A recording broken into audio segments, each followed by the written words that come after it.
være til stede. Jeg er rigtig meget til stede, uden at være det. Fordi jeg glemmer folk omkring mig, jeg glemmer, hvad det er, jeg egentlig laver. Men jeg er så koncentreret og fokuseret på det, jeg er i gang med, at det kun er det, der eksisterer.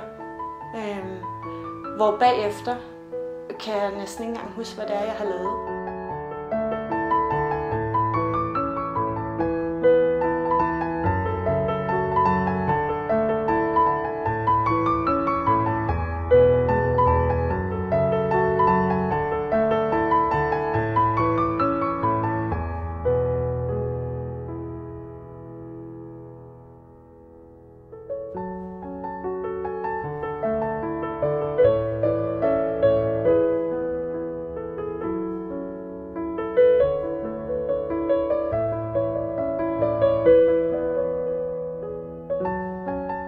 Når jeg slipper mig selv løs på pålen, så er der ikke nogen følelser.